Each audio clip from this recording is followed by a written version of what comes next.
hello लोगोफोर बरायबाय बड' जब info YouTube चेनेलाव आसा खालामो गासैबो नोंथांमोना मोजां दङ दा फाइनाली PMAY-G बेनो जाबाय सरकारि न'नि सार्भे एन्ड साखिफ्रा गामियाव थांबाय आसाम पुलिस सेकेन्ड लिस्ट देन बेनिफ्राय एग्जाम डेट फिक्स जाबाय दा गोबाव खालामा जों नायगोन डिटेल्सखौ बेखायनो जों फैबाय अफिसियेल वेबसाइट SLPRB आव आरो बेयाव फैनाय लोगो लोगो बेनो जाबाय Assam police exam date fix जाबाय दा बेखायनो गोबां नोंथांमोना नेदोंमोन जे सेकेन्ड लिस्ट फैगोन नामा होननानै दा फाइनाली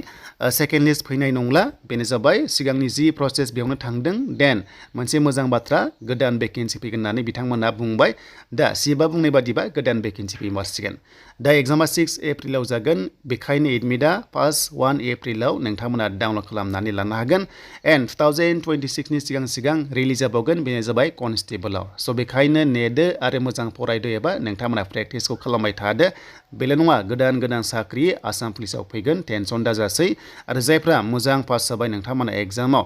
मोजाङै होबानो जाबाय जन वाइसआव एग्जाम जागोन जिल्ला वाइसआव जानाय नङा जन वाइसआव थांनानै आनजाद होनांगोन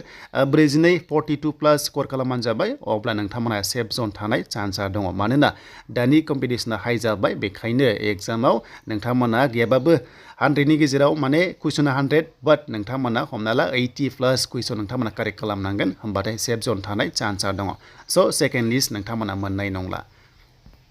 देन जों फैबाय PMAY-G सरकारि न'नि सायाव मानोना गोबां कमेन्ट्स खालामदोंमोन जे आदा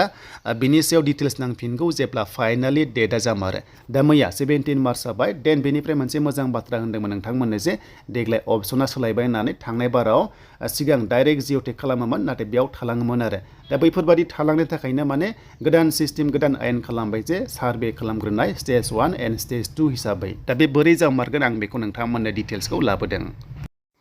स' दानिया जों बेखौ नायमारसै दा बे मा जिनिस मार स्टेज 1आ दा बेनो जाबाय दाखालिसो खोन्थादोंमोन आं नोंथांमोननो जे स्टेज 1 प्रिलिमिनारि सार्भे होनना बुंदों बेनो जाबाय स्टेज 1 जास्ट माने नायबिजिरनाय एबा डाटा कालेक्सन खालामनाय फिल्डआव बेनो जाबाय नाम्बार 1आव जायनोखि साखिस थायोना SRLMनि केडार्सफोर थायो बिथांमोनखौ डाटा कालेक्सन होनो एबा लाबोनो थाखाय बिथांमोनखौ फिल्डआव मैयानिफ्राय थिनहरनाय जाबाय दा खायसेयाव सहैथ'वाखै जानांगौ मानोना मैयासो फार्स्ट नालाय बेखायनो लासै नोंथांमोननिया सहैगोन बेनो जाबाय सार्भे खालामनो डेट मिन्स माने डकुमेन्ट्स बिथांमोना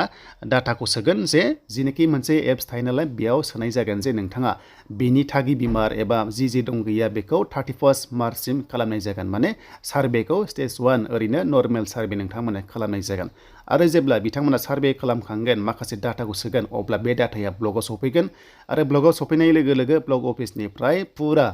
माने सांग्राङै एबा गोरायै स्ट्रङै भेरिफिकेसन खालामबावनानै जुदि बिथाङा जिनोखि क्राइटेरिया गाइडलाइन्सजों गोरोबोबा बिथांखौ जिअ'टेक खालामनानै एप्रुभ खालामगोन बेखिनि खामानिया जागोन ब्लक अफिसनिफ्राय नाथाय दायो फार्स्टआव जिबिका साखि बा बिअ'फोरा जिनोखि साखिस थायोना बिथांमोनखौहाय नायहोगोन आरो दा सेकेन्ड स्टेजाव बेनो जाबाय ब्लक अफिसनिफ्राय नायनाय जागोन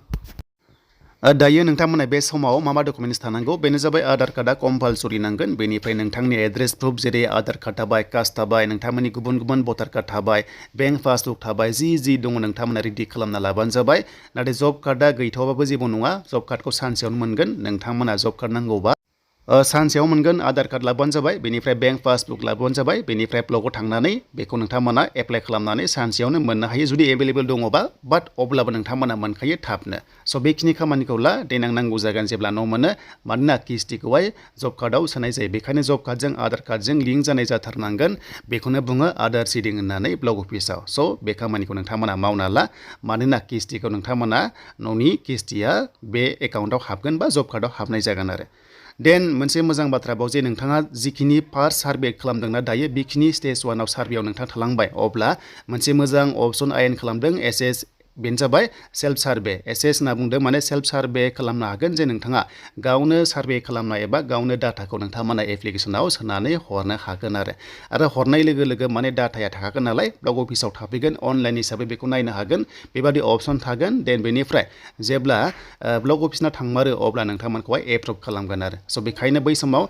बेंक पासबुक बेनिफ्राय आधार कार्ड नोंथांमोना थाथारनांगोन प्लास भिडिअ'नो एप्लिकेसनबो नोंथांमोना होनो हागोन जे सार थालांबाय होननानै अब्ला नोंथांमोना प्रसेसनि गेजेरजोंबो थांनो हायो आरो दा जियानो जा नोंथांमोना सार्भे खालामनाय फार्स्ट बेनो जाबाय दायो स्टेज 1 प्रिलिमिनारि होनना बुंनाय जादों बिथांमोनखौहाय डाटा कालेक्सन खालामनो थाखाय थिनहरनाय जाबाय मैयानिफ्राय दा बेखायनो खबर लाबानो जाबाय जिबिका साखिफोरनाव एबा जिनोखि बिअ मेम्बार्स थायो बा ग्रुपनि मेम्बार्स थायो देन नैबे स्क्रिनाव खारदों मोनसे डाउनलड मबाइल एप होननाय दङ सार्भेनि थाखाय बेखौ डाउनलड खालामनानै बेयावनो सेल्फ सार्भेखौ खालामनो हागोन बा बेयाव माने डाटाखौ सोनो हानाय अपसन दङ आरो दा बेखिनि आसा खालामो नोंथांमोना बुजिबाय देन नेक्स्टआव गोदान गोदान आपडेट मोनो नैबे चेनेलाव नोंथांमोना साबस्क्राइब खालामना ला बेनो जाबाय बड' जब इनफो इउटुब चेनेलाव